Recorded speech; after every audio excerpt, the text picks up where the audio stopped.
ఖమ్మం జిల్లాలో James bond సినిమాలను తలపించే ఘటన చోటు చేసుకుంది. జీపీఎస్ ట్రాకర్తో పాటు కెమెరా ఉన్న రాబందు చెర్ల మండలంలో కనిపించింది.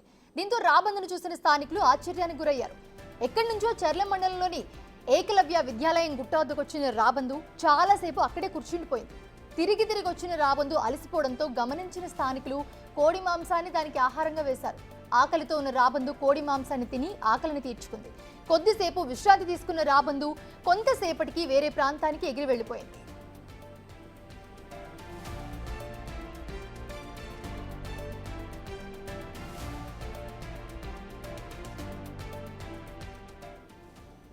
అక్కడున్న స్థానికులు రాబందును కెమెరాలో బంధించారు. దాని కాళ్లకు జీపీఎస్ ట్రాకర్తో పాటు కెమెరా కూడా ఉండటాన్ని స్థానికులు గుర్తించారు.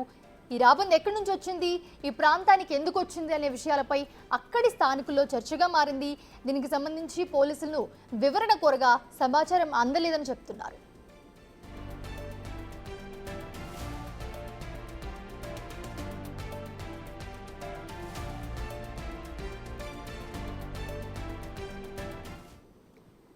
ఇదే అంశానికి సంబంధించి మరిన్ని అప్డేట్స్ ని మా ప్రతినిధి భాస్కర్ అందిస్తారు. భాస్కర్, ప్రస్తుతం చూస్తున్నాము ఒక జీపీఎస్ ట్రాకర్ తో కెమెరా ఉన్న రాబందు చెర్ల మండలంలో కనిపించిందని చెప్తున్నారు. అది ఎక్కడి నుంచి వచ్చింది, అప్డేట్స్ ఏంటి?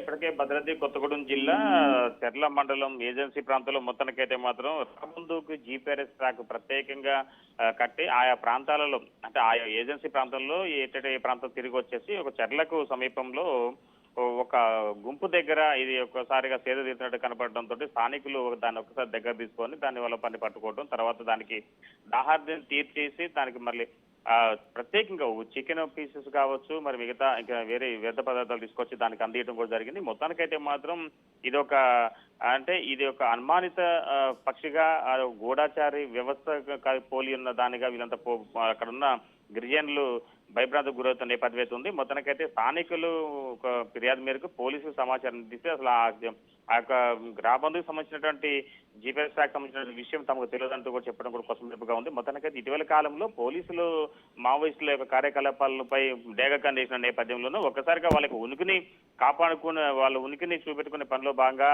అంటే ఈ ఐఈడీలు బాంబులు పేర్చడం కావచ్చు మావోయిస్టులు, లేదా వివిధ రకాలుగా వాళ్ళని కవింపు చర్యలు పాల్పడుతున్న నేపథ్యంలోనూ ఒకవేళ మావోయిస్టులు ఇలాంటి పని ఘాతకానికి పాల్పడ్డారా, లేకంటే పోలీసులే అడవిలో ఏజెన్సీ ప్రాంతంలోనే ఒక మావోయిస్టుల కార్యకలాపాలకు సంబంధించి ఏమైనా గుర్తించే పనిలో భాగంగా దీని ఒక పావుగా వాడుకుంటున్నా అనేది కూడా సర్వంతర చర్చ నడుస్తా ఉంది. మరోవైపున మాత్రం ఇప్పటి వరకు దీనికి సంబంధించి స్థానికులు కూడా ఎలాంటి సమాచారం లేకపోవడంతో ఆందోళన వ్యక్తం చేసిన నేపథ్యం ఉంది. మొత్తానికి గతంలో కూడా ఒక 6 నెలల క్రితం కూడా.